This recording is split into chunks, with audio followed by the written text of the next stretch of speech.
I'm doing it again. This is take 2 of my screen protector roundup. In this video, I'm going to be looking at 4 screen protectors for the iPad Pro. Now, my goal here is to find something that I enjoy drawing on. That's the perspective I'm taking on this. Not necessarily what's the best screen protector, what's the best screen protector for illustrators. Now, the iPad Pro screen is as smooth as glass. If you put it next to an old iPad or even your iPhone, you're going to see just by touching it that it is the same glass texture or lack of texture between all these devices. Now, say you compare that to a Wacom tablet, you're going to notice that the Wacom has a little bit of tooth to it, just a tiny bit of resistance. So when you're drawing on it with a stylus, you're going to get almost I wouldn't call it a paper feel, but a more natural texture resistance feel to your drawing. I like that feeling a lot, and so that's something I want to capture on my iPad, so I'm going to be trying out a couple different screen protectors to see if I can do that.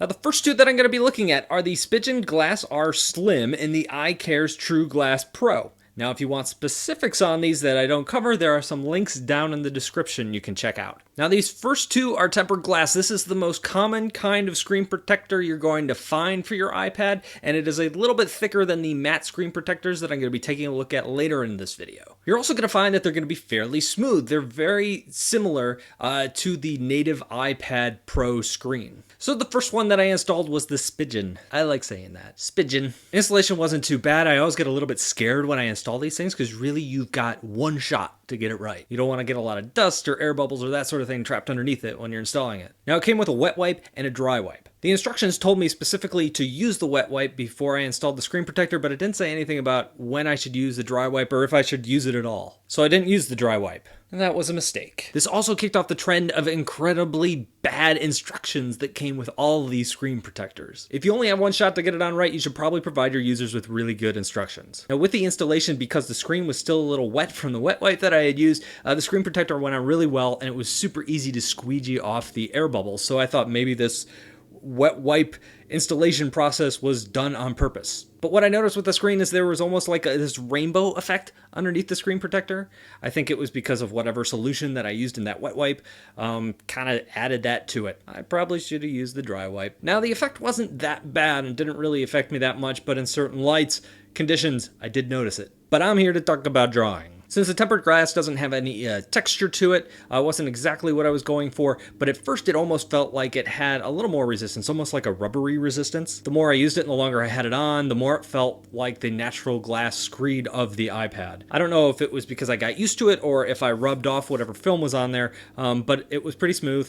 Didn't really add any control to what I was drawing. I also immediately noticed a problem. I use PROCREATE all the time, so I know when something is a little bit off. And I could see immediately that there was a little bit of a wobble to my strokes. On some brushes that were either thicker or had a lot of texture to them, I didn't really notice this at all. But with my pen and ink brushes that I like to use a lot, I really did see it quite a bit, especially when I was drawing slow. I think that tiny bit of thickness in the screen protector is just enough separation between the screen and the pencil tip that you're losing some of that accuracy. So on to the second one, the iCares. I kind of like this one, but man, these instructions were insane. Even though the sticker says step 1, start here, what it really means is, hey, wait till later, this is step 5. Step 1 actually involves these fancy rubber bands. And step 2 involves this big sticker with the number 7 on it. Even though the instructions were terrible, it was surprisingly easy to get on once I figured it all out. Although I was left with a whole bunch of stickers that I had no idea what to do with. If I was installing a ceiling fan and I had this many parts left over at the end of it, I would probably never walk across that room again. So again, the screen protector is tempered glass and it had about the same thickness. In fact, it may have been identical to the other screen protector I used, the Spidgen. And unfortunately, I had the same stroke wobble experience when I was using it. So overall, both of these are good for what they are, but I definitely would not suggest drawing on them because they're not going to add anything to your drawing experience, and the thickness is actually going to take away some of that accuracy you're looking for. Oh, I almost forgot. The iCares says that it can stand up to the force of a drill.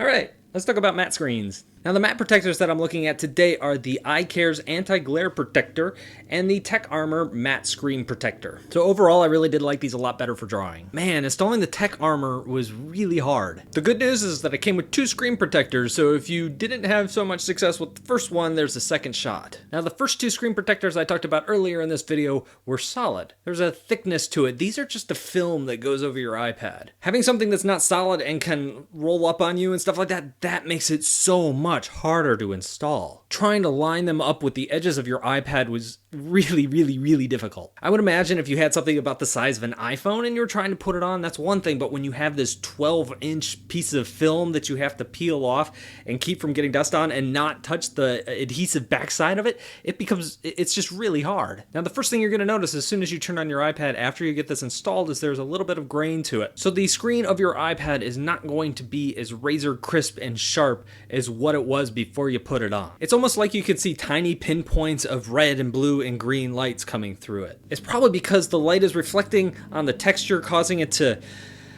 I'm making up science, I don't know. But one thing I can say is that I really do like drawing on this. The texture provides just enough resistance on the iPad for the pencil to give it a nice feel. I wouldn't say it feels like real paper like a lot of people say, but it does give you a little bit of resistance, and it's really nice. Just that little bit more of a control makes it so much easier to do an arc or a circle or control your lines. Another benefit that I hadn't even thought of was that it was easier to clean fingerprints off this screen than it was the other screen protectors or even just the basic iPad screen. The one nice thing about this film is because it's thinner, I didn't notice any pencil wobble. Now the Tech Armor fits this screen perfectly, but since I installed it and it was just a tiny bit off, I had this edge kind of flapping off on the side. And every time it flips up a little bit, you get some dust and dirt and yuck underneath it. So I could see that if I was going to be using this for an extended period of time, that the screen protector itself was probably going to get gunked up on that corner. Maybe the other corner it's overlapping a little bit, and just is going to get dirty and disgusting. Now onto the iCares. Now this has the same installation guide as the other one I tried earlier, which at first seemed pretty crazy, but since I knew what I was doing this time, I have to say I had a newfound appreciation for how it goes on. First you start by rubber banding your screen protector into place so you're actually positioning it first. And then the big sticker with the number 7 on it actually goes over that and around the side of the iPad, fixing it into place. A second sticker goes on the top, which allows you to pull it up, then you can peel off your layer and put it back into position. Makes it so much easier to position this screen protector compared to the other ones I was using. Now the texture on the iCares is slightly less than the Tech Armor, but it's very similar. And of course, since it's similar, you're getting the same like grainy feel when you're actually looking at the screen, but you're also getting the same feel when you're drawing with your pencil. Like the Tech Armor, this didn't have any wobble to the pencil either, so I was really happy with that. Several people said to me on Twitter or in some of the YouTube comments on my older video that they didn't really like the protectors because of that film grain. I'm still torn. I haven't actually taken this screen protector off yet. I've been using it for a couple days, and I'm not sure what's going to win out in the end. Is the graininess going to bug me, or am I going to really like the control? Like the Tech Armor, this also came with a second screen, so I can always go back and apply it again. Oh, that's why there's extra stickers. So overall, I'm going to say that the iCares is my winner. I did like the Tech Armor, but installing the iCares was just a little bit better.